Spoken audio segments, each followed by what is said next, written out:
We, the citizens of America, are now joined in a great national effort to rebuild our country and restore its promise for all of our people. Because today, we are not merely transferring power from one administration to another or from one party to another, but we are transferring power from Washington, D.C., and giving it back to you, the people. Well, welcome to the We the People Convention News and Opinion radio show and podcast. My name is Tom Zawistowski, and I'm the host of this show. I'm also the president of the We the People Convention, and this radio show and podcast is paid for and brought to you by the donors to the We the People Convention, and we thank all of them for their donations and for their support of this vital effort for us to really work to retain our freedom and our liberty and our prosperity and to protect and defend our nation and our Constitution. For those of you listening on the radio network, we have a 5-station radio network in Ohio that airs this show every Saturday morning from 7:30 a.m. until 9 a.m. on various stations. I want to apologize to those of you who are listening on WWVA in Wheeling, West Virginia. Apparently last week there was a computer glitch and the show did not air. So I apologize for that. But if you are listening to the radio network or if you can't get it, if something like that happens, then you can go to wethepeopleconvention.org and listen to the podcast because it's posted at the same time. So if you go to wethepeopleconvention.org, you click on the little yellow button on the front page of the website, and it'll take you to a page where you can watch the podcast. You can go to iTunes and watch it or listen to it. You can go to YouTube and watch it. You can even watch this show on your TV. If you have Roku TV or Amazon Fire TV, just look for We the People Convention under the apps and you'll find us there and you can watch us on TV. But however you watch us, we're very glad that you've joined us and that you are tuning in and telling others to do so. We really appreciate the support we get from those who listen to the radio network and to the podcast from not just here in Ohio, but all over the country. Thanks to all of you. This is a very important day for me and for this radio show and for this podcast.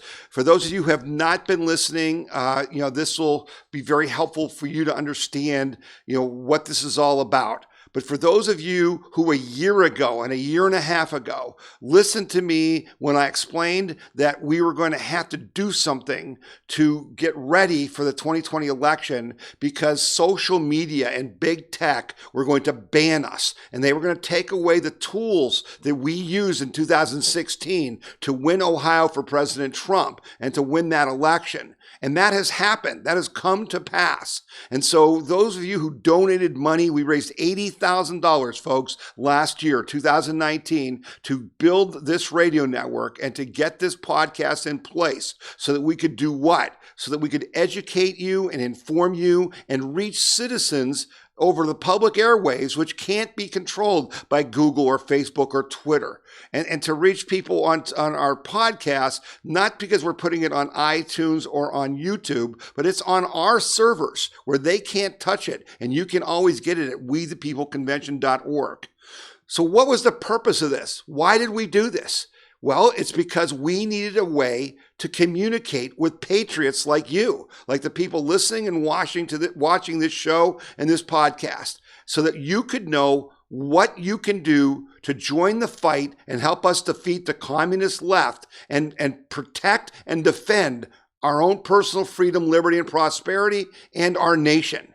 And today, ladies and gentlemen, today is D-Day. Today is the day that we get to finally, go on the offense. Because for the last 3 years, after we elected Donald Trump, we've been under attack, constant attack by the left, by the media, by the institutions in our country that have been taken over by left, by globalist companies. And we have been learning and training, and just like before World War II, when America could not get into the fight until Pearl Harbor, we were building our ships and building our tanks and helping to supply England and trying to get ready for the day that we would enter the fray. My friends, my fellow patriots, today is the day that you and we enter the fray and go on attack and go on offense against the evil forces of global communism that have infected our nation. For those of you who were listening last week in the past month, you know that we had the We the People Convention in Columbus, Ohio, last Saturday. And all I can tell you, folks, is it was an unbelievable event. The energy that was in that room, the patriots that were in that room. When I made the call to have the We the People Convention, I knew that we had to have it in August to get ready in time for November. Because you have to, get your weapons and your tools and train and be ready to go so that by September, you're in full battle mode and you're taking the fight to the enemy. So I knew we had to do that. But when I made that call a month before August 15th in July, Columbus was on fire. The governor was doing all kinds of crazy things with COVID, and we didn't know who would show up. I had hoped originally, I felt that we could get 50 to 100 people. And I said, if that's what we get, that's what we get. We'll go to fight with those who will come to fight with us. But folks, we had over 240 people in the room. We couldn't fit any more people in the room. I had to say no to some of you. Some of you I know wanted tickets, but by Wednesday of last week, I had to cut those tickets off because we didn't have any more room. And it was just an awesome event. An awesome event. So all of you listening on the radio, all of you that are on the podcast, I need you to grab a pen and a piece of paper because we're going to be giving you the instructions so that you can learn and get the information that was at the We the People Convention that you didn't get to see last Friday, but it's going to be so important to you to learn now so that you can get into the fight, Now, first thing was that, as you know, our ally, the group that we work with at the We the People Convention, the Tea Party movement in Ohio, we worked with the NRA, ILA in 2016 when no one would support Donald Trump, when the Republican Party didn't support Donald Trump. We, the Tea Party in Ohio and the NRA joined forces and we took the fight to the Hillary Clinton forces and we defeated them. And so we're doing that again. And now is your time to join up, to join the fight. And it's so simple, people. I can't even tell you. So here's what I need you to do. There's two things that we're doing mostly with the NRA. There's some other things, but these are the two main things. One, we're doing what's called peer-to-peer texting, and the other thing is door-to-door. Now, if you want to participate in this, you just send a text to this number, 703-708-4664. That's 703-708-4664. And when you text, you're going to text P2P, the letter P, the number 2, the letter P, if you want to do peer-to-peer texting, or you can text the letter D, the number 2, and the letter D, if you want to do door-to-door. And you can text both of them to 703-708-4664. Just do them as separate texts because that'll trigger the application to respond to you to get the other information they need to contact you. Now, let me make this clear to you. We're not doing phone calling this year, which we did a lot of in 2016, but we're doing this texting thing. And it doesn't use your phone. It doesn't use your phone number. You just log into their website, the NRA website, on your laptop, on your desktop computer, on your phone, on your iPad, on your tablet, and you bring up a web page. And then you sign in, and then it presents to you this list of text numbers. And these are people that we think are persuadable. These are people in Ohio, and I'm going to tell you a little bit about, it's going to be more than just Ohio in just a second. But these are people that we're trying to figure out, are you for Trump, are you for Biden, or are you undecided? And it's all you have to do is just go click, click, click, click, click, click, click, click, click, click, click, click, click, click. Okay? You're just hitting this send button over and over and over and over again, thousands of times to send these messages. And then some of these people will write back to you. And then there's a thing that you can click on that says if they're for Trump, you send them this message. If they're for Biden, you send them that message. If they're undecided, you send them this message. And then all of that gets integrated into the NRA system so that now that person who's undecided, they now get a mailing. And then down the road, they'll get a door knock, okay? And then before the election, maybe they'll get another text to find out if we've persuaded them. It's an awesome system. And all you have to do is send a text right now to 703-708-4664 and send them either P2P or D2D, okay? Peer-to-peer or door-to-door. That's 703-708-4664. And if you can't figure it out, if you can't remember, go to wethepeopleconvention.org and look for the articles. Click on articles, and you'll see an article about hundreds of activists trained in Columbus. And when you click on that, all I'm going to tell you right now is on that webpage, and the links are there, and just follow them, okay? Now, let me tell you, at our meeting, we had close to 150 people volunteer to do this just at our meeting. The NRA was blown away. And at that meeting, I said to David Conti, the director of the NRA for Ohio, Michigan, Pennsylvania, and Kentucky, I said, Dave, I want you to consider the Patriots in Ohio to be the SEAL Team 6 for the NRA.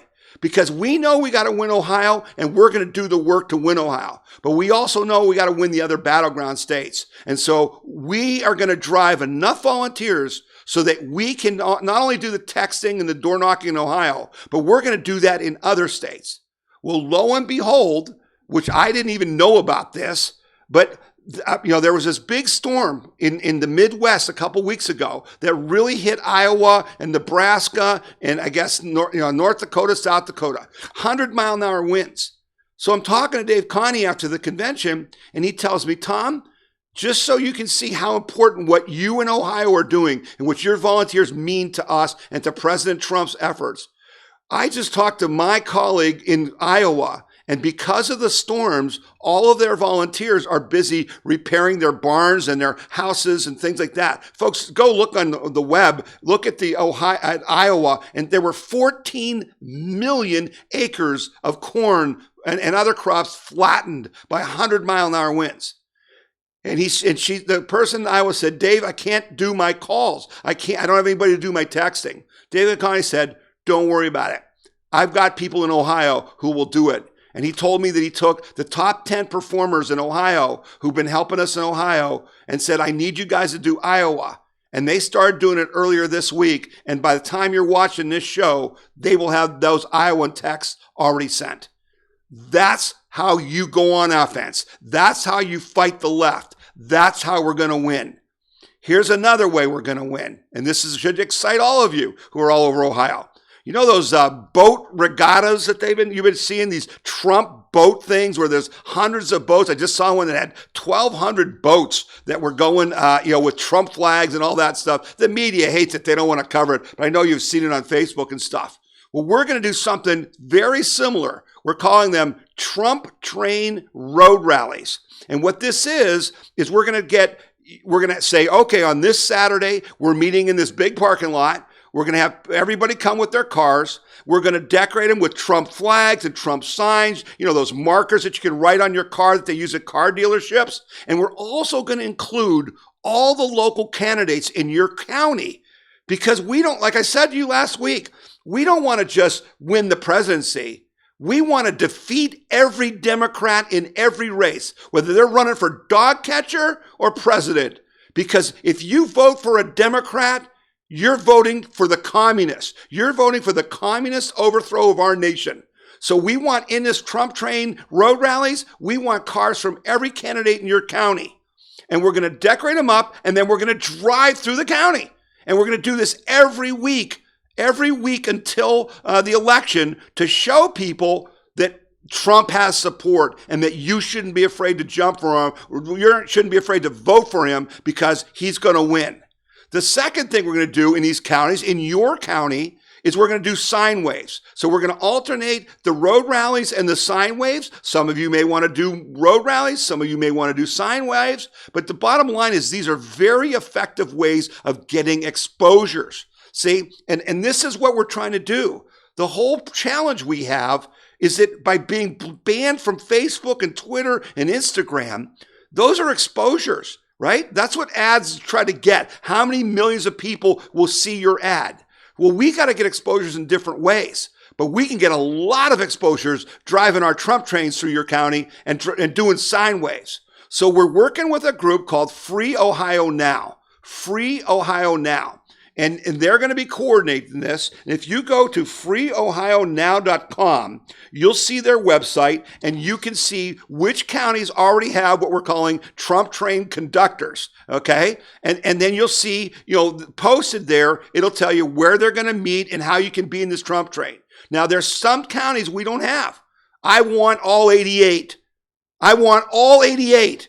I don't care where you are. If there's a county that we don't have a coordinator in that county to organize these Trump trains or the sine waves, and you have a relative who lives there, I want you to call them. And I want you to get them to go to freeohionow.com and sign up. Because we ain't fooling around here, folks. We're going to destroy the left. And we're going to project our power on them.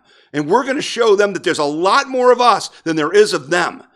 And it's great in these Trump train car rallies because, there's no mask. You can have your dog with you, your kids with you, your grandkids. You got snacks there. You're driving around. You're having fun. You can stop every hour, when you're driving, and you guys can maybe have lunch or something. It's up to you. You're going to use your creativity. But go to Free Ohio Now to sign up, and I'm counting on you, and the president's counting on you to get that done. Now, the other thing that we're doing, some of you may be interested in, I've shown you, if you watch the podcast, you'll see that we've designed a really cool Vote Trump 2020 banner that says, "Keep America Great, your family's safety is on the line." Now, what we're doing is we have a problem. Not only are we being banned by Twitter and Facebook and all those people, but we're being banned by billboard companies. Remember when we did the campaign that we said we support our police? I couldn't get Lamar Advertising, the biggest billboard company in Ohio, to put that billboard up. That's how bad it is, folks. So you know what? To heck with them. We're not going to worry about them. We're going to do our own billboards. So what we've done is we've designed this sign, and if you have a barn or you have a relative that owns a barn or a big commercial building that's near an interstate, again, we need exposures. We want big traffic. I need you to send me an email at info@wethepeopleconvention.org. info@wethepeopleconvention.org. And I need you to tell me these things. Where is it located? What kind of traffic is it? If just say it's next to I-77 or something, all right, or route something or other. And then I need the size. Figure out what size. Now, I'm talking about we're doing things that are like 40 foot by 20 foot, big signs. All right. And we're going to try to pay for them with the money we've got. But if you can donate money to help us buy signs, if you don't have a building, but you want us to put these billboards up all over Ohio, please donate at wethepeopleconvention.org and help us do that. Okay. But for those of you that have a location, we're going to try to fund that. And so write to me at info@wethepeopleconvention.org. And I need to know, where is it? What size do you need? Because you're going to have to hang it. We're going to drop ship these to you. And what's the shipping address? Send me your locations. We're going to make the left so angry, they're going to be going nuts when they see these billboards. And particularly if they're on barns that are by interstates where the lefties can't get to them, right? You got to get past my dog and my shotgun if you want to try to take down these billboards. That's what we're going to do, because we ain't taking no for an answer. We're going to find ways to overcome the censorship that's being done to us, and we're still going to win, and we're going to crush the Democrat, communists, and the left. We're going to crush them. So barn billboards is something that we've got to do because it gets a lot of exposures, a ton of exposures. The last thing we talked about at the convention was we talked about this for several weeks. We've got to get people registered to vote. We've got to get people registered to vote. And I've told you before, there's 9 million people in Ohio who are eligible to vote, and only 7.2 of them are registered. We got to fix that. And most of them are in rural counties. I need those votes in your rural county to offset the Democrat votes in Cleveland, Columbus, Dayton, and Cincinnati, and Youngstown and Toledo. We got 72 to 74% of the vote in the red counties around Ohio, the smaller counties, But that was only 72% of maybe 75% of the people. If you can register more people, that 72 or 75% turnout is going to be a bigger number. And here's the best part. You can just do it on your phone. You go to voteohio.gov on your browser, and you just click on the link, register to vote, and the person that you know that's not registered can just put in their name, address, and their date of birth and their driver's license number, and then they're not registered with that. They'll get a mailing from the Board of Elections saying, did you want to register? Sign this form. Then they're registered. We got to do that. You also need to think about working the polls, because if we want in-person voting, we need to have you work in the polls. So again, go to voteohio.gov. You can register there, and you can get information about working the polls. That's the things that we really need to do. Before we go to our commercial break, I want to add one more thing. There's been some misinformation. As you know, Frank LaRose, the Secretary of State, was at our event. Okay, Frank LaRose, came and spoke and answered questions for 30 minutes. And boy, the Tea Party people asked him a lot of questions, folks. And then there was some confusion since the convention, because here's the deal. It is against the law to deny anyone the right to vote. And you can't say if they don't wear a mask, they can't vote. So what Frank LaRose said was that because the governor is saying, and how does the governor know this? That 3 months from now, or November 3rd, you're going to have to wear a mask. Oh yeah, governor? Maybe COVID will be gone by then. But regardless, okay? If you go to vote and you can't wear a mask for medical reasons, or you won't wear a mask, Frank LaRose has said we will have a voting booth set up that's outside where the other people are voting, so you can be far apart and you can vote without a mask. He's made that clear. Folks, it's not his decision, it's federal law. So you're going to be able to vote without a mask if you really want to, okay? But don't believe what the media's doing. They're trying to convince you that he's gone back on that, and he has not. I just talked to him today, and that ain't happening, okay? So we're going to take a break now. You're listening to the We the People Convention News and Opinion radio show and podcast, and I'm Tom Zawistowski. Buckeye Firearms Association is Ohio's #1 gun rights organization, protecting the rights of Ohio's 4 million gun owners. And you can get our weekly gun rights newsletter free. Receive breaking news and urgent alerts on gun laws. Stay up to date on self-defense and shooting sports. Discover pro-gun activities and events near you. Get your free gun rights newsletter now at bfanews.org. That's bfanews.org. bfanews.org. The Buckeye Institute was founded in 1989, and we're the longest serving free market think tank in the state of Ohio. My goal is removing barriers to prosperity that have been put in place by government. We want for Ohio to be the freest and most prosperous state in the country. The Buckeye Institute is a source of common sense ideas that will have an impact on the nation as well as the state of Ohio. All right. Thank you for being with us, whether you're on the radio or on the podcast. I hope that first segment has got you as fired up as you can be, because this is when the tide turns, folks. This is when we go on offense. And if you just follow those instructions, we're going to destroy the left in this election. And again, if you didn't get it all, if you're driving, just remember wethepeopleconvention.org. Go to the webpage, click on articles, and you'll see the link for hundreds of activists trained in Columbus. And all the links and all the information is there and more. Okay, and more. So let me go on to our next story, which was just really hilarious. The Dems have been making this big deal that Donald Trump is trying to commit voter suppression because he doesn't want mail-in ballots, even though Trump keeps saying, hey, this is how you cheat, and we're going to talk about how you cheat. This is a serious issue, folks. So if Tucker Carlson did this hilarious piece, okay, and I've got the video at wethepeopleconvention.org, and you'll see it. And basically he makes fun of the Dems for this post office scandal, because Nancy Pelosi is bringing everyone back in Congress. They won't come back to vote on a stimulus for you, right? They won't come back to help with small businesses or to bail out the unemployment people. No, Nancy Pelosi, those guys, they went on recess to campaign and stuff and go to their convention. But they're going to come back to save the post office because Donald Trump is trying to stop your mail-in ballots by making the post office underfunded. It's a complete lie. And you'll learn all about that when you go to that story on the WeThePeopleConvention.org website. But here's something we came across that's very disturbing, and it's a video about absentee or mail-in ballots. Listen to this. So I just wanted to warn all the people that want to vote by mail. You know how they give you these sleeves inside, and they tell you, oh, don't worry, your vote is going to be, protected. Nobody's going to know anything, blah, blah, blah. Well, guess what? That's bullshit. Now, there are people that probably know this, but I just found this out today.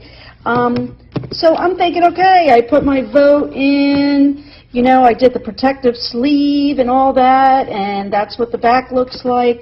But then when you turn it around, and I just want to, show you the comparison, look at my brother's, who's a Democrat. It says 4212D, that's Democrat. Then you go here, because we're both the same address anyway, 4212R. Okay, so your vote is supposed to be protected. Nobody's supposed to know what you're voting for, but yet they put R right here and D right there. So a postal person could see this if they're a Democrat and say, oh, that's an R. Let's toss it. Let's just chuck it, and we'll keep this one. Okay? Now, my brother is a registered Democrat. I am a registered Republican.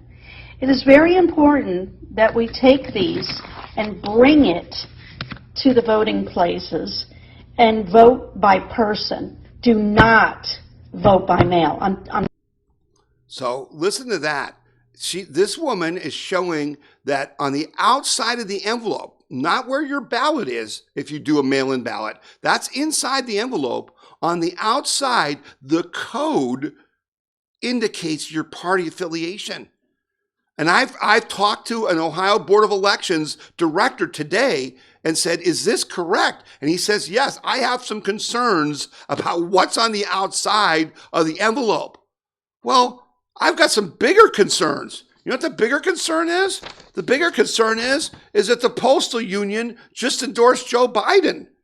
Joe Biden gained presidential endorsement of the National Association of Letter Carriers on Friday, a union that boasts nearly 300,000 active and retired postal workers. Vice President Biden was, and will continue to be a fierce ally and defender of the United States Postal Service, letter carriers, and our fellow postal brothers and sisters. NALC President Frederick Rolando said in a statement that also praised Democratic Vice President-pick Kamala Harris. Folks, that's a big problem, because if the postman can tell which party you're from on the outside, they, like the woman said in the video, they can just throw yours out. So I don't believe in this. So what's going on in Ohio and elsewhere, in Ohio, Frank LaRose and the legislature have approved the funds to put drop boxes at all 88 boards of elections. So you can vote absentee by going through the process of requesting an absentee ballot and then getting the ballot and filling it out. But you don't have to mail it back. You can actually just drive through at the Board of Elections and drop it in the slot, and they'll get it, and the mailman will never see it. So I think that's a pretty good deal, okay? So please take note of that. Now, what's the problem with all this? Well, New Jersey, the governor of New Jersey just said this week, everyone gets a ballot. They're going to mail a ballot to every single person in New Jersey, okay? All of New Jersey's approximately 6.2 million registered voters will receive mail-in ballots to vote in November's election, and as the state continues to cope with the coronavirus pandemic under an executive order by Governor Phil Murphy, signed Friday. Murphy said the Garden State will have a hybrid election November 3rd with expanded mail-in voting and a select number of in-person polling locations across the state where people can vote via a paper provisional ballot. Now think about that. They're going to mail out 6.2 million actual ballots.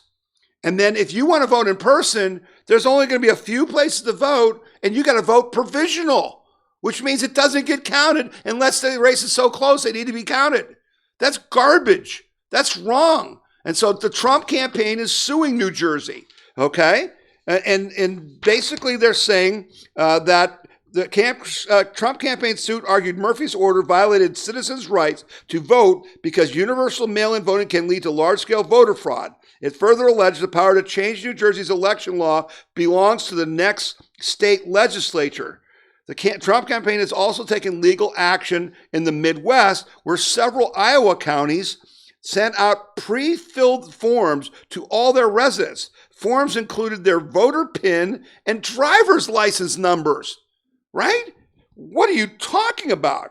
The suit there claims that the counties violated a directive from state officials that required application forms to be completely blank when residents receive them. Do you see what's going on here? This is just a serious effort by the left to cheat. And I found a neat website that's being run by the Trump campaign. It's called protectthevote.com. Protectthevote.com. And if you go to that website, you can see all the cases, all the lawsuits that the Trump campaign is bringing to fight this mail-in ballot stuff and this potential voter fraud. And folks, so let me put it to you this way. Let me explain it to you this way. So here's the problem. In the past, like in Ohio, where we have absentee ballots, the absentee ballots were a small number of the total votes on election day, okay? And so if you had an election, you also knew who asked for an absentee ballot, and you knew how many you sent out. So let's say in your county, 10,000 people asked for an absentee ballot, and on election day, 7,000 were in. That means 3,000 people didn't return their ballot. Now, they may never return their ballot, but at least you knew that there were only 3,000 out, and if Trump in your county won by 15,000 votes, then you know there aren't enough ballots to change the election, okay? But if you're New Jersey and you mail out 6.2 million ballots to who the heck knows who, to dead people, right? To people who moved 20 years ago. I just talked to a friend of mine in New Jersey. He said he got 2 ballots in the primary, mailed to him. And then he has a friend who died a year and a half ago. His wife said she got a ballot for him. She could easily vote for him. But here's the bigger problem. So you mail out 6.2 million ballots. A good election, a really good national election, has like a 72% turnout, okay? So let's say 4.5 million of those come back. And let's say Trump is winning New Jersey by 500,000 votes. Well, they could say after Election Day that, well, there's still 2.5 million votes out. We can't declare Trump the winner. We have to wait. For how long? Do you see where the problem is? They're trying to create chaos. I'm going to talk to Judicial Watch. I think we need to file a lawsuit because, see, the states can control how you vote. They can control how you vote. In other words, you can do absentee, you can do it in person, you can do it 30 days in advance. That's the state's prerogative. But the federal election is set by Congress. It's set for the, whatever it is, the first Tuesday of November, blah, blah, blah. So it's November 3rd. Well, when Congress says the election is on November 3rd, I believe legally that means that the votes will be counted on November 3rd and that winner will be determined. So I think that we could get the Supreme Court to rule that if your vote isn't in by November 3rd, it doesn't count. Just like if you were going to vote in person, which we all should be doing, and you didn't get there, tough luck. You had a right to vote, you didn't do it. So this business of letting the post office, determine when your vote comes in No, the election is November 3rd. And so if your mail-in ballot isn't in the Board of Elections on that day, it doesn't matter. It doesn't count. And you're not being disenfranchised. That's your fault. You can blame it on the post office. You can blame it on anybody you want, but it's your fault, right? So then we'll have an election on November 3rd and we'll know who the heck won the daggone thing. We got to do this, folks. It's ridiculous. So anyway, I'm going to leave you with that. We're fighting the fight. Make sure you sign up with the NRA and volunteer. Let me know if you need a big sign. Make sure you get your Trump train road rallies going and your sign waves in your county. We want to start right after Labor Day. Go to freeohionow.com and sign up, okay? And we're going to be back again next week for the radio listeners. We're going to keep the podcast going. Man, folks, I got a ton of stuff on the podcast. We're going to talk about the Goodyear thing, all kinds of other stuff, all right? But for you on the radio, we're going to have to sign up now, and then we'll be back next week. We appreciate you, helping us and by telling other people about it. We appreciate you being a patriot, and we appreciate you donating to We the People Convention. And my name is Tom Zawistowski. You're listening to the We the People Convention News and Opinion radio show and podcast, and we'll be back next week. The We the People Convention News and Opinion radio program is paid for by donors like you. You can donate to the We the People Convention and support our cause by going to wethepeopleconvention.org or by sending your check in any amount to We the People Convention, P.O. Box 6211, Akron, Ohio 44312. All right, we're back now with the rest of our podcast, and I sure appreciate you being with us. And I really want to get into this Goodyear situation because I live in Akron, Ohio. This show is being recorded in Akron, Ohio. I drive by Goodyear's national or international headquarters every day, okay? And it's right here, and I'm angry. I'm angry with what they did. So those of you on the radio or on the podcast who don't know what I'm talking about, there was a situation where Goodyear, it was leaked it was leaked from some Goodyear employees I think it was in Oklahoma. Let's see where I'm getting myself right here. Where was that at? Anyway, it was out it was in Tulsa. I'm not sure where it was. Anyway, they were doing this diversity training, and they showed a slide that said, and it's got a Goodyear logo on it, and it says 0 tolerance. What's acceptable? Black Lives Matter, lesbian, gay, bisexual, transgender pride, LGBTQ. What's unacceptable? Blue Lives Matter, All Lives Matter, MAGA attire, political affiliate slogans and materials. And President Trump went nuts, okay? He went nuts, all right? And he sent out a tweet that said, this is on like Tuesday or Wednesday of this week. He says, don't buy Goodyear tires. They announced a ban on MAGA hats. Get better tires for far less. And then in parentheses, he said, this is what the radical left Democrats do. Two can play the same game, and we have to start playing it now. That's what President Trump did. Yeah, you know what happened? President Trump triggered a boycott. Goodyear stock went down 6% in one day. 6% in one day. And now, again, I live in Akron, Ohio. People are employed here, right? There's a ton of Goodyear retirees here.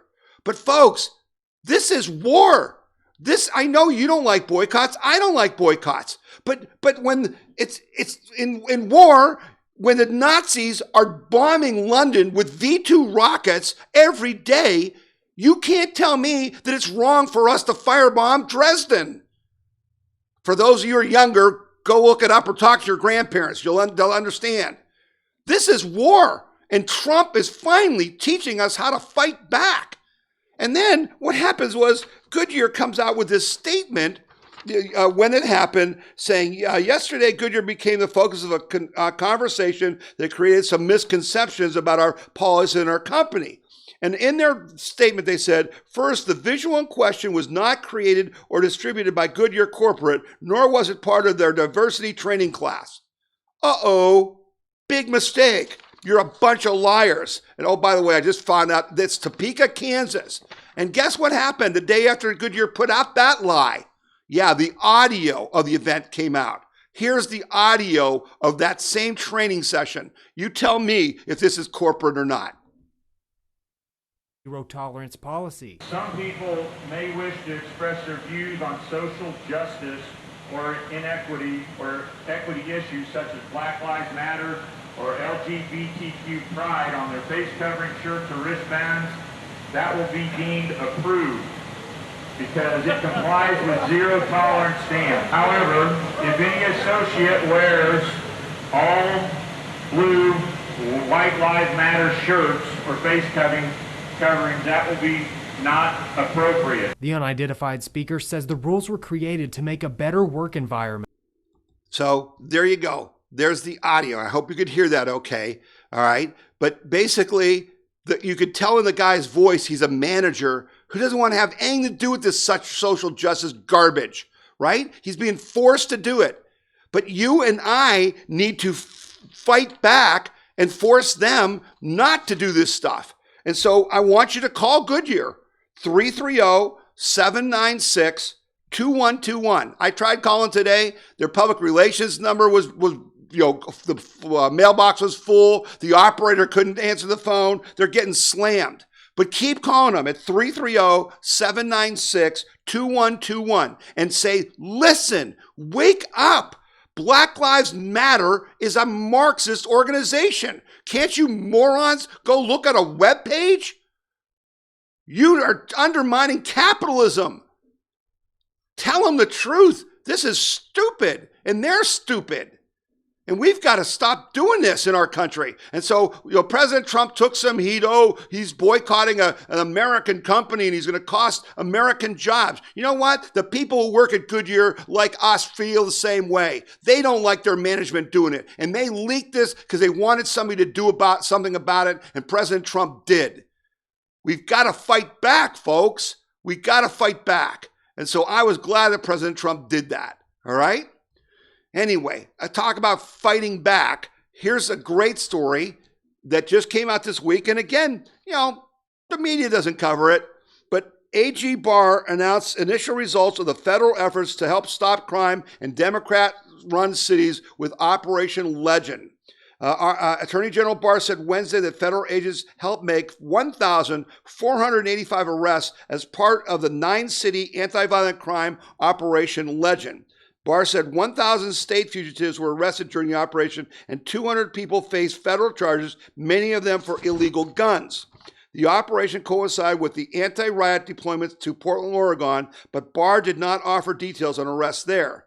Operation Legend was expanded to Cleveland, Detroit, and Milwaukee on July 29th, to St. Louis and Memphis, Tennessee on August 6th, and to Indianapolis on August 14th. The most federal charges are in Chicago with 61. In Albuquerque, there are 32 federal cases, and on and on and on. But here's what Barr said that's really important. Barr said federal charges can put away violent criminals for longer periods of time. He slammed what he said are often soft penalties in local cases. In far too many states, the sentences are too lenient and do not incapacitate these violent criminals long enough and do not provide a deterrent. Criminals know that. They know that the federal system means business, and we're putting them out of business. Barr distinguished between tough enforcement of laws against small-scale drug dealers and those against violent criminals. AG Barr, President Trump, fighting back. We're on offense. We're sick of the liberal left destroying our country by not enforcing the law, by breaking the law. It's disgusting, and we've got to stop it. So what is also disgusting is what happened, this week, with this guy in Portland, Oregon, who got kicked in the face. Okay, and I thought he was dead. And we did a press release to you guys at wethepeopleconvention.com. And if you don't get our emails, go to wethepeopleconvention.org and put your email address in. And I'm also asking for your phone number because our emails are being blocked, as I've told you. And so now we're doing a lot of texting. So I text you a link to the stories. But I did a story that said, this is the video that Democrats don't want you to see. Okay, and what it is the violence, Tucker Carlson did this whole montage on the violence that is being done, not just in Portland, but in Chicago and in Los Angeles and in Seattle and all other kind of places. You need to show that to people who want to vote for Democrats. They aren't seeing that, right? They're not seeing that. And what they did not see was this unbelievable violent hate crime. And I'm going to play it for you now. And folks, this is hard to watch. I cut it down to just like a minute, but you got to see this and you got to show this to other people. And they set upon the man. They drag him out of his truck and force him to sit on the ground like a hostage. The man doesn't fight back. He doesn't resist in any way. Watch what happens next. Back up, bro. Back up, bro. Sit down, sit down. Bro, sit the down. Sit the down. Hey, bro, you're not leaving, bro. You ain't going nowhere. Put your sit your down. Hey, chill. You talking about?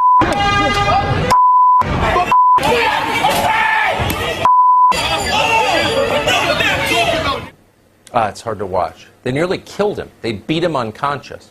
We just learned the man is still in the hospital tonight. The monster who kicked him in the head as he sat there defenseless, the cretin wearing the jacket that says security on it, has not been arrested.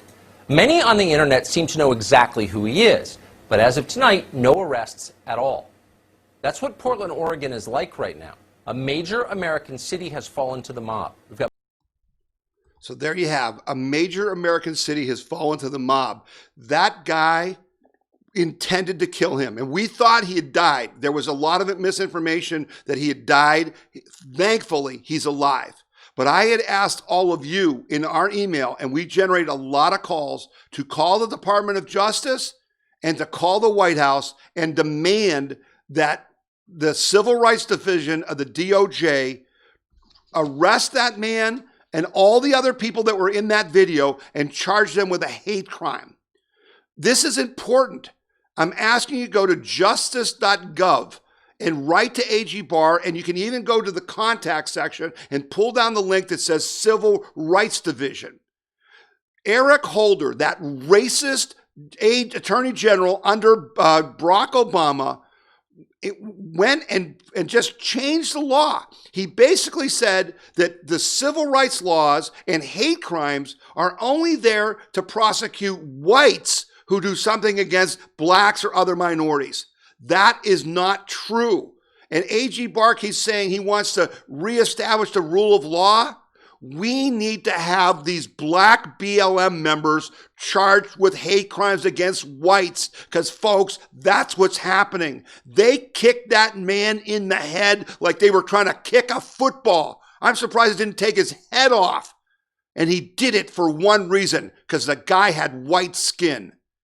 Enough. Call the White House. Write the White House at whitehouse.gov. Write at the Department of Justice at justice.gov and demand that the Federal Civil Rights Division charge all of those people with hate crimes, because that's what they are. All right, now I got to get to the convention, which I don't want to get to, but you got to do it. So here I'm going to do it. Okay.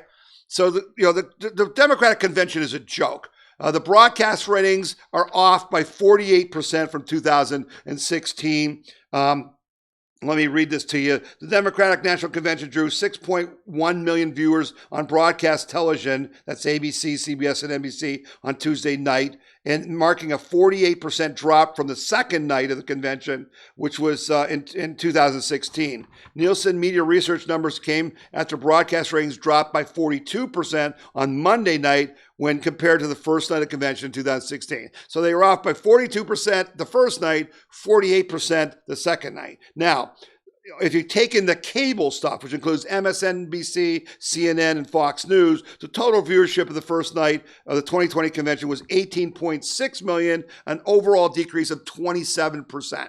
Okay? The bottom line is there's 330 million people in this country. 18 million watch this piece of garbage. Okay?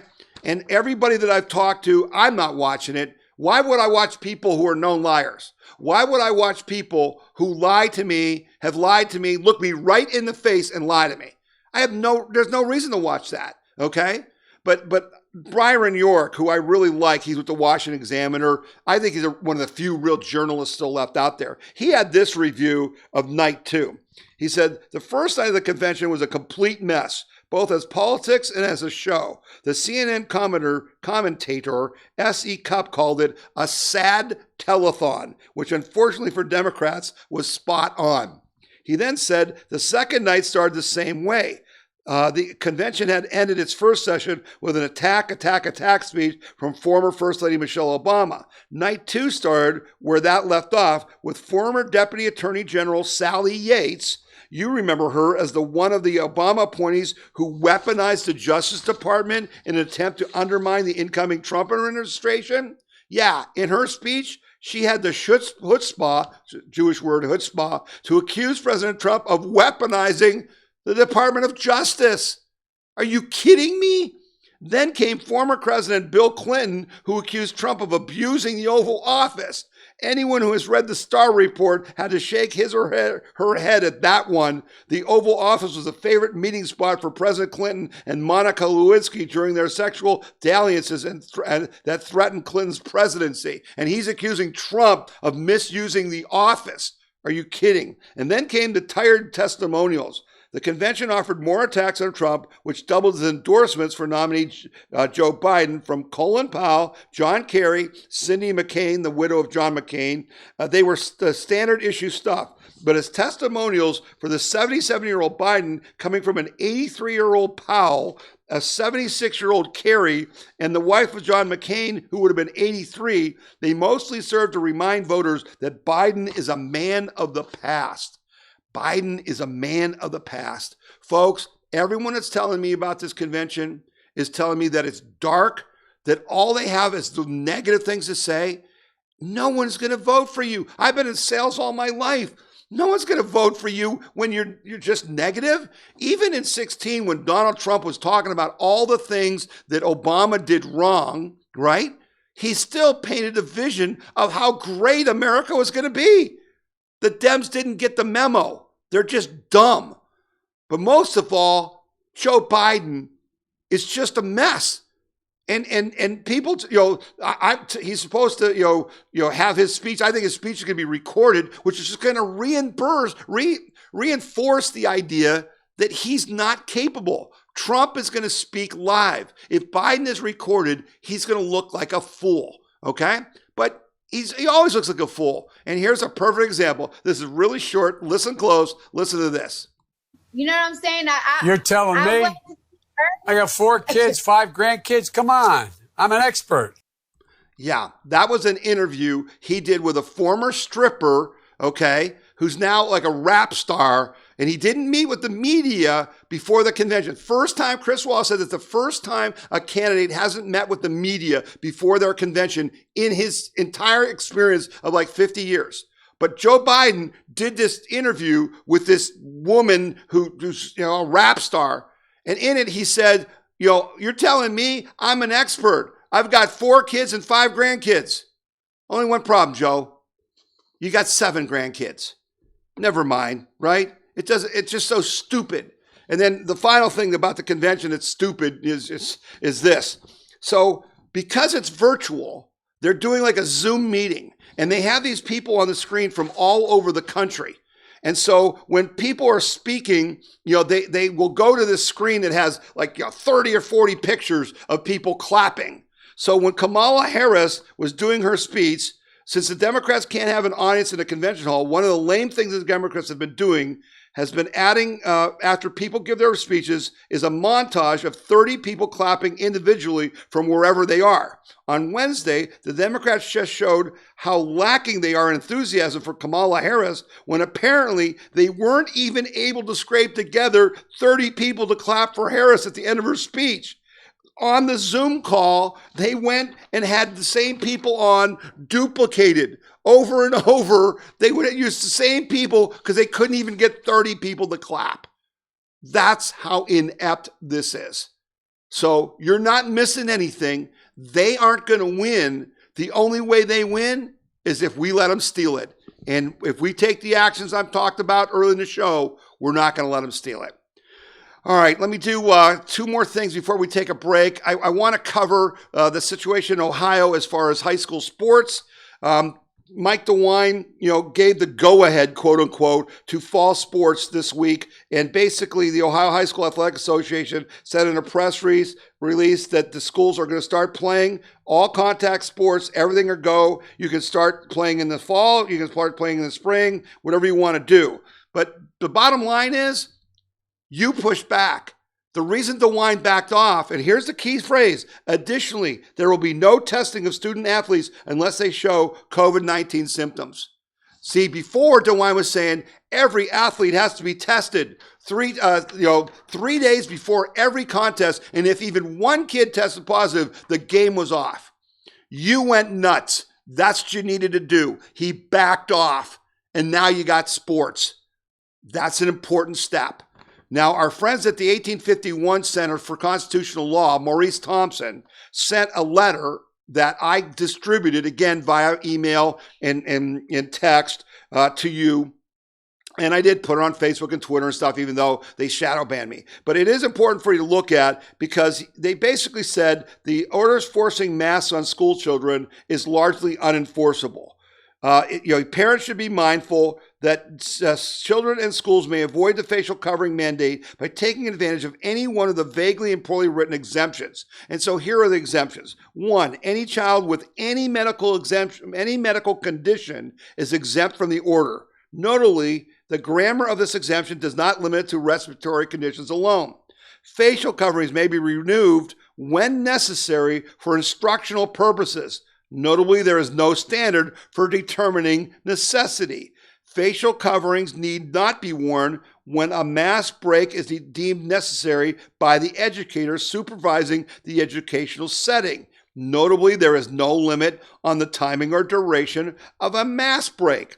Number 4, facial coverings need not be worn when an established, sincerely held religious requirement exists that does not permit a facial covering. Notably, the religious belief giving rise to the objection may be that of the school, the parent, or the child. The lesson here for all of you is the governors say things in their press conferences that are not backed up in the actual written order. And the 1851 Center looks at the actual order, looks at the law, and tells you that they aren't really saying what they said.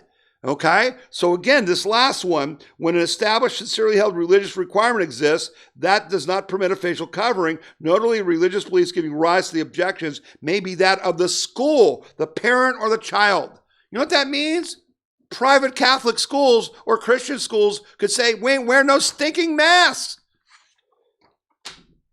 It's all a fraud. It's all a sham. It's all about politics, and you don't have to put up with it. Okay? So now we're going to take another break, and then we'll come back for our final segment. You're listening to the We the People Convention News and Opinion radio show and podcast, and I'm Tom Zawistowski. Did you know that the Right to Life Action Coalition of Ohio is the largest statewide life group in the state? Are you tired of the compromised approach to pro-life legislation that has been the status quo for far too long? Since 2017, the efforts of the Right to Life Action Coalition of Ohio has changed that approach, closing loopholes and making pro-life laws enforceable. Visit rtlaohio.org or call 440-668-4049 for details. This is Jordan Seculo with the American Center for Law and Justice. At the ACLJ, we are committed to fighting the deep state and protecting freedom, the right to life, religious liberty, and fighting for the Constitution. The ACLJ has experienced tremendous success in litigating cases at all levels of the judiciary, from the federal district court level to the Supreme Court of the United States. We have offices in Washington, D.C., Jerusalem, and all around the world. You can find out more about the ACLJ and join us by visiting aclj.org. All right, we're back for our final segment. And boy, I've got a lot of stuff going because there's a lot of things I want to share with you. And we were just talking about the stupidity about, the COVID stuff. And again, the cases are coming down big time. The cases are really coming down. And this idea that we're going to have to wear masks on November 3rd for Election Day, how do they know that? How do they know that? There may be no COVID by November 3rd, right? It's just so insane. But this is our problem. Our problem is the propaganda war. And so there was a study done by this company called Franklin Templeton about what people believe about the whole, COVID-19. And it's very disturbing. And so I've got on the screen this thing from Britt Hume. He says, this is from Franklin Templeton Group, Gallup Research Project on people's response to COVID-19. The misperceptions are shocking. On average, Americans believe that people aged 55 and older account for just over half of the total COVID-19 deaths. The actual figure is 92%. Americans believe that people aged 44 and younger account for about 30% of the total deaths. The actual figure is 2.7. Americans overestimate the risk of death from COVID-19 for people aged 24 and younger by a factor of 50. And they think that the risk for people aged 65 and older is half of what it actually is. That's what propaganda does. This is a loss for us. We've been trying to message and tell people, what the truth is, and we keep getting censored because not enough people watch this show, listen to the radio show, go to the We the People Convention website. Here's a chart that I want to show you. This is just devastating. Fear of health consequences from COVID-19 versus actually mortality data by age bracket. In the age bracket of 18 to 24, 59% think that you can have serious health side effects from coronavirus when actually it's 0.1%. From 25 to 34, 67% think you can have serious side health effects from coronavirus. It's 0.7. In age 35 to 44, 69.3% think you can have serious health effects or die from COVID. And it's 0.5%. Excuse me, it's 5%. And so it's not until you get to the age group of 65 plus where 77% think you could have die or get really sick, and it's actually 80. See how bad this is? And so let me go over with you. Let me go right over it. Here's the chart I gave you a couple weeks ago. It's real simple, all right? If you are 0 to 9-year-old, the fatality rate is 0. If you are 10 to 19, it is 0.2%, and that means that 99.8% will not die, okay? And that holds for 20 to 29-year-olds and 30 to 39-year-olds. So from 39 down to 9 years old, you have like 0 risk. And then from 40 to 49, it's 0.4%, meaning 99.6% of you will not die from COVID. And then it goes up to 1.3% for 50 to 59, 3.6% from 60 to 69, 8% from 70 to 79, and 14.8% for 80 plus. Folks, those mortality rates for above 69 are normal mortality rates. Tell the truth. Share this with your kids. My God, make sure your kids know that they don't have a risk of dying from this. It's just terrible. But here's a fight that we did win. Minnesota governor quietly reverses his course on hydrochloroquine. This past week, Minnesota became the second state to reject regulations that effectively ban the controversial drug hydrochloroquine for use by COVID-19 patients. The decision comes 2 weeks after the Ohio Board of Pharmacy reversed an effective ban on its own when Governor DeWine pushed back at him. We are pleased that Governor Walz lifted the March 27th executive order restricting our chloroquine and hydrochloroquine, said the president of Citizens Council for Health Freedom.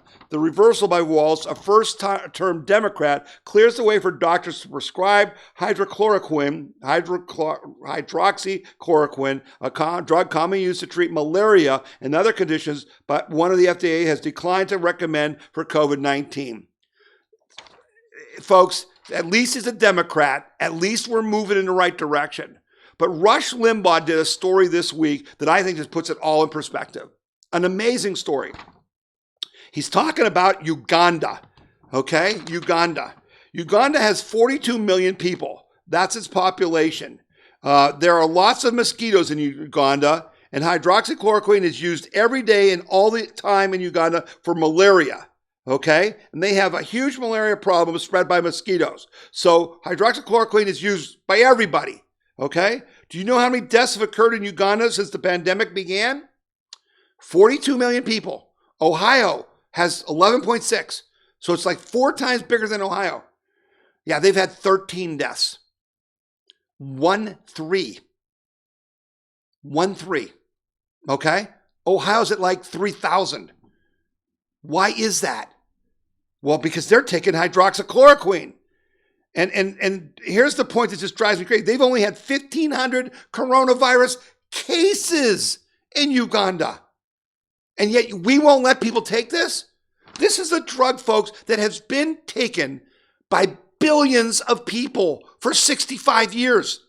And you got, quote unquote, medical people telling you it's dangerous to take? You tell me any drug test in history that has had more people take it than that. It's a sin. These people are killing people because they're ignorant and they're political.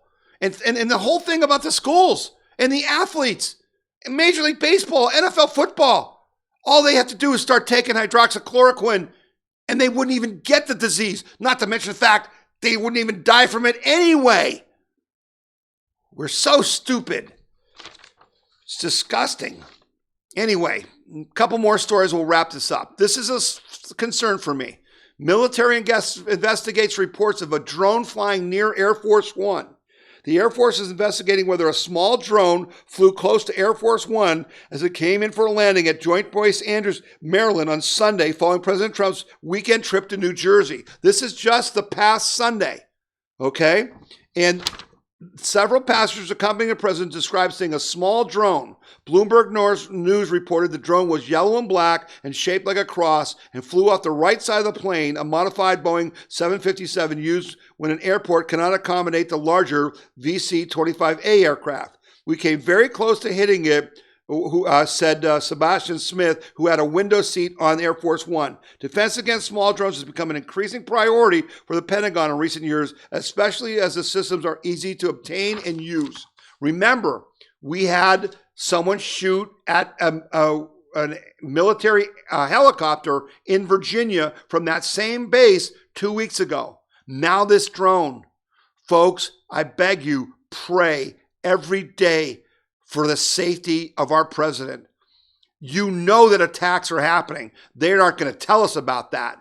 But these drones are concerning to me. And I beg you to please say a prayer every day for the president and his family and protect him. Because I don't know what would happen if they killed him. I just don't know. Because who's going to replace him?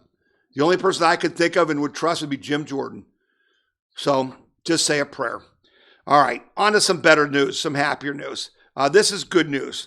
A welcome conclusion that Yale discriminates against Asians and whites. The Trump administration's Justice Department just took an important step in enforcing the Constitution when it concluded after a 2-year investigation that Yale University illegally discriminates against Asians and white Americans through its admissions process. The Justice Department announced Thursday, following a probe by its Civil Rights Division, that Yale's undergraduate admissions process is a violation of Title VI of the 1964 Civil Rights Act. The DOJ announcement did not mention that discrimination based on race in admissions, hiring, and housing also violates the Equal Protection Clause of the Constitution's 14th Amendment. It eventually will wind up in the Supreme Court to reverse some of its prior misguided rulings that can be used as factors in these actions. In the meantime, we breathe a breath of fresh air in Assistant Attorney General Eric Diebold's comment. Unlawfully dividing Americans into racial and ethnic blocks fosters stereotypes, bitterness, and division. In the past, it is past time for American institutions to recognize that all people should be treated with decency and respect and without unlawful regard to the color of their skin. Call the DOJ, Civil Rights Division, call the White House. It's a hate crime when blacks attack whites because of the color of their skin. They just figured out that Yale discriminates and they're going to be stopped. Thank you, President Trump, for fighting back. Now, here's another thing. California rolling blackouts, forcing Americans into the dark. Green energy push blame for California's rolling blackouts. Joe Biden's energy proposal is more ambitious than California's renewable mandate, which is causing these rolling blackouts. And California's electric grid picked an inconvenient moment to stumble, at least for Democrats seeking to drum up support this week for Joe Biden's $2 trillion green energy plan at the Democratic National Convention.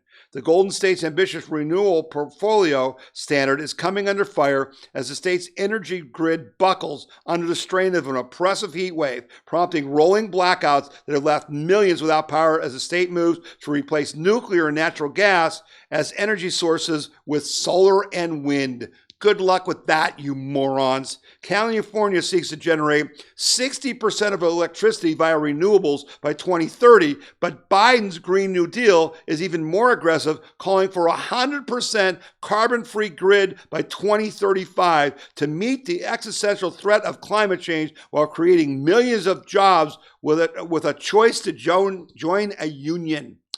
Yeah, you want another big reason not to vote for the communist Democrats? There you have it, folks. It's hard to have jobs when you ain't got no electricity to power the company, isn't it? Yeah. 100% carbon-free grid by 2035. What a bunch of liars. All right, 2 more stories and we'll wrap it up.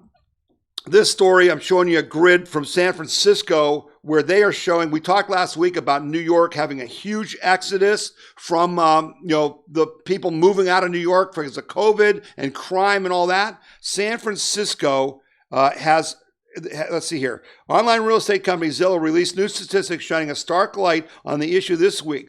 Their 2020 Urban Suburban Market Report reveals that inventory has risen a whopping 96% year-on-year as empty homes in the city of San Francisco flood the market like nowhere else in America. And you can see on that chart that the number of apartments and homes available has doubled in San Francisco, which is crashing their entire housing market. Why? Because big tech sent all their little techies to work from grandma's basement, okay, in Idaho and in other states, and they're figuring out, why are we paying these huge salaries and these huge rents to be in San Francisco where we're overtaxed and life is terrible. So New York is doing this, San Francisco, LA.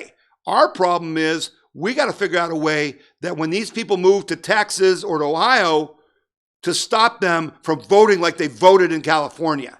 I'm going to have some comments on that in maybe next week's show, because I actually have a plan that when you come to get a driver's license in Ohio, you have to take a test, and that test maybe will enlighten you.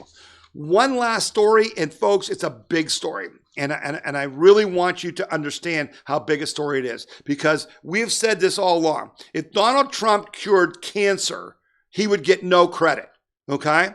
Well, what Donald Trump has just done is one of the biggest things that any American president has done, and no one is talking about it because they don't want you to know about it. But President Trump and Jared, his son-in-law, had just announced this week an Israeli United Arab Emirates treaty.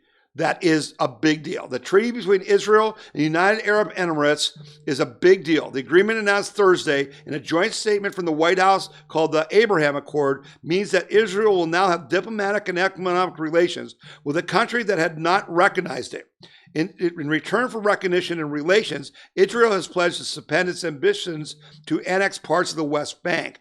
The UAE is a Muslim kingdom in the Persian Gulf made up of 7 smaller entities called emirates with huge oil and natural gas reserves. It becomes only the 3rd Arab nation to establish official ties with the Jewish state. In addition to trade, tourism, and other exchanges, the treaty means the two countries can collaborate on treatment of the coronavirus and countering the influence of Iran, a shared nemesis. That makes Iran a big loser in this deal, and of course, UAE and Israel are big winners. In this article, they talk about how this helps. It's just such a big deal because now we don't depend on the Middle East for energy.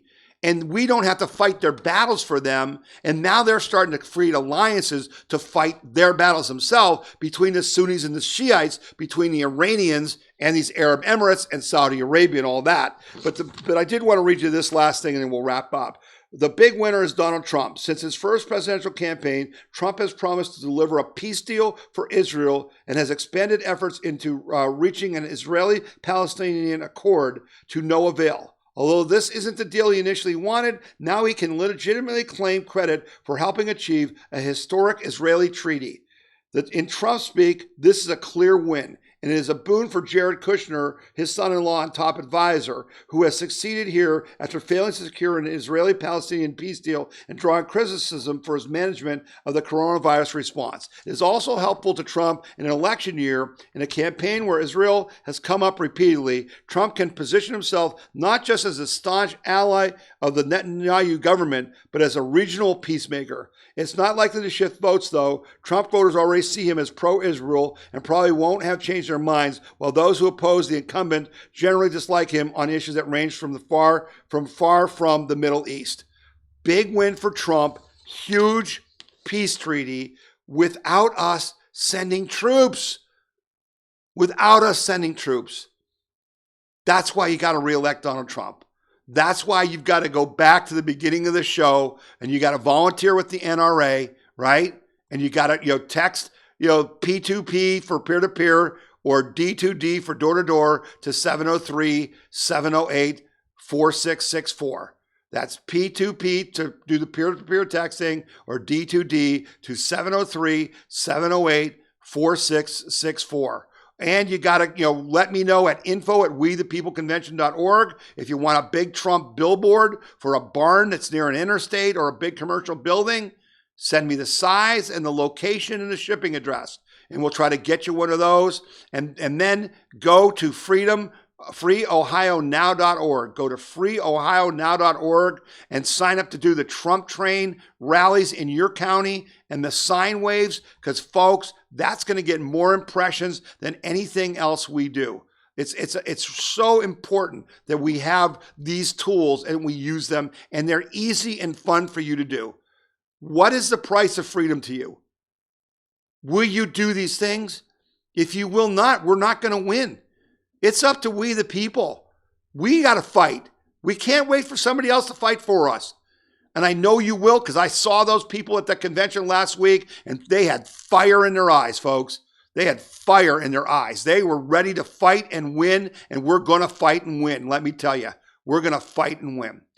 All right, so I'm going to wrap it up for this week's show. I definitely, again, want you to tell people about it, share the link, go to the webpage and email the link to people, put it on your Facebook and social media, share the YouTube link, however you can do it. Send me information for stories at info@wethepeopleconvention.org. We'd be happy to get them. A lot of the stuff on this show came from you, okay?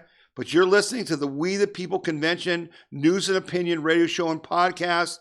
I am Tom Zawistowski, and I am about victory in November. We will not accept defeat. Nothing is acceptable but victory. Have a good week. We'll be back next week.